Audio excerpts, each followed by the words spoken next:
ஓம் சாந்தி. B.K. Surajbhai அவர்களின் தாரணை வகுப்பு ஜூலை 6, 2024. நாம் அனைவரும் மாஸ்டர் சர்வசக்திவான் என்ற டைட்டில் மூலம் அலங்கரிக்கப்பட்டிருக்கிறோம். மேலும் இந்த டைட்டில் வேறு யாரும் கொடுக்கவில்லை, சுயம் சர்வசக்திவானே கொடுத்திருக்கிறார். ஏனென்றால் நாம் அவரது குழந்தையான பின்பு அவர் தனது அனைத்து சக்திகளையும் நமக்கு கொடுத்து விட்டார். ஏனென்றால் மாயை மிகவும் பலம் வாய்ந்தது என்று அவர் அறிவார்.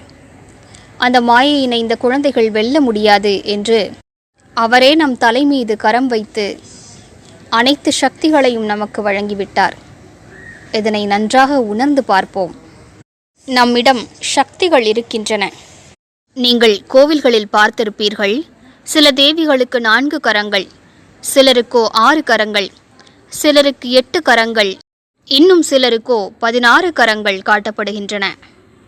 ஒவ்வொருவரும் எத்தனை சக்திகளை தாரணை செய்தார்களோ அதுபோன்றே அவர்களது நினைவார்த்தங்கள் வழிபடப்படுகின்றன. எனவே நாம் சுயத்திற்குள் அனைத்து சக்திகளையும் தாரணை செய்வோம். 8 சக்திகளை பற்றி நீங்கள் அறிவீர்கள்.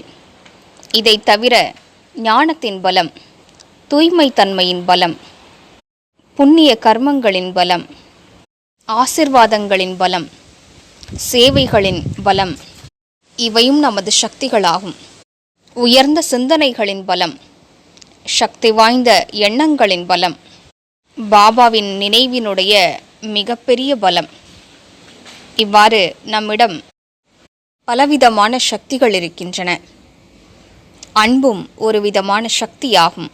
அன்பின் சக்தியினால் இவ்வுலகில் மிகப்பெரிய காரியங்கள் நடக்கின்றன. எனவே சுயத்திற்குள் எத்தனை சக்திகள் இருக்கின்றன என்று சோதனை செய்வோம். நம்மிடம் சகித்து கொள்ளும் சக்தி இருக்கிறதா என்று பாருங்கள். எத்தனை தடைகள் வந்தாலும் எதிர்கொள்ள முடிகிறதா?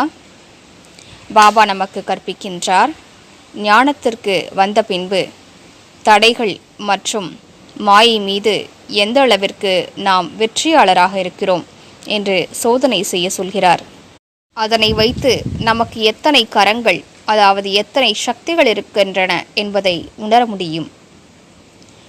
நாம் எந்த அளவிற்கு வெற்றியாளராக இருந்திருக்கிறோம்.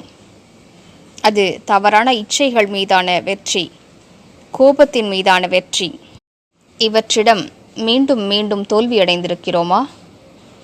அல்லது சிறிது தோல்வியடைந்த பின்னர் வெற்றியடைந்து விட்டோமா? நிரந்தரமான வெற்றியாளர்தானா? ஏனென்றால் நமது நினைவார்த்தமாக தான் விநாயகரை காட்டுகிறார்கள். விக்னங்களை அழிக்கக்கூடியவர். மேலும் அவரை வித்யாபதி என்றும் கூறுகிறார்கள். அதன் அர்த்தம் என்னவென்றால் ஞானம் நிறைந்தவர். நம்மிடம் முழுமையான ஆன்மீக ஞானம் இருக்கிறது. ஞானமும் ஒரு பலமாகும். ஞானத்தின் சக்தியினை பயன்படுத்தி நம்மால் தடைகளை கடந்து செல்ல முடியும். ஒருவரது முன்னிலையில் பிரச்சனைகள், தடைகள் வருகின்றன என்றால் அவர் கவலைப்பட்டு கொண்டு, எதிர்மறையாக சிந்தித்து கொண்டு தனது சக்திகளை அழித்து கொள்கிறார். அதுவே மற்றொரு மனிதர், என்னோடு சுயம் பகவான் இருக்கிறார், இந்த தடைகளும் பிரச்சனைகளும் வரவே செய்கின்றன, உலகில் யாருக்கு தான் வரவில்லை, வந்திருக்கின்றன, சென்றுவிடும் என்று நேர்மறையாக சிந்திக்கிறார். அந்த மனிதர் தடைகளை கடந்து சென்று முன்னேறி விடுகிறார். இதுவே ஞானத்தின் பலமாகும். இது மிகப்பெரிய விஷயமாகும். யார் சரியாக யோகம் செய்வதில்லையோ அவர்களுக்குள் சக்தி குறைவாக இருக்கிறது. நான் மாஸ்டர் சர்வசக்திவான் என்ற ஆன்மீக பெருமிதம் யாருக்கு இருப்பதில்லையோ அவருக்கும் சக்தி குறைவாகவே இருக்கிறது. மேலும் ஞானத்தின் சக்தியை பயன்படுத்துவதில்லையோ அவர்களும் பலவீனமாகவே இருக்கிறார்கள். எனவே ஞானத்தின் பாயிண்ட்டுகளை பயன்படுத்துவோம். நமக்குள் உறங்கி இருக்கக்கூடிய சக்திகளை விழிப்படைய செய்யக்கூடிய, நமது உயர்ந்த கடமையினை நமக்கு நினைவுபடுத்தக்கூடிய ஞானத்தின் பாயிண்ட்டுகளை தனியாக நோட் செய்து வைத்து கொள்ள வேண்டும். நோட் செய்துவிட்டு அப்படியே விட்டுவிடக்கூடாது. மீண்டும் மீண்டும் அவற்றை படித்து ரிவைஸ் செய்ய வேண்டும். அதன் மூலம் அந்த ஞானம் உள்ளுக்குள் தாரணையாகி நமது சக்தியாக மாறிவிடுகிறது. அவ்வாறு செய்வீர்களானால் நேரத்திற்கு அந்த பாயிண்ட் ஞாபகத்திற்கு வந்துவிடும். மனம் லேசாகிவிடும். பிரச்சனைகள் ஓடி போய்விடும். உதாரணத்திற்கு, நீங்கள் ஏதோ விஷயத்திற்காக கவலைப்படுகிறீர்கள். உடனடியாக பாபா அனைத்து கவலைகளையும் என்னிடம் ஒப்படைத்து விடு என்று கூறியிருக்கிறார் என்ற பாயிண்ட் ஞாபகத்திற்கு வந்துவிட்டது. உடனே நீங்கள் அனைத்து கவலைகளையும் பாபாவிடம் கொடுத்து விடுகிறீர்கள். மனம் லேசாகி விடுகிறது. லேசாகிவிட்டால் அது சக்தி வாய்ந்ததாக ஆகிவிடுகிறது. பிரச்சனையை சுலபமாக கையாள முடிகிறது. மேலும் தீர்வும் சுலபமாக கிடைத்து விடுகிறது.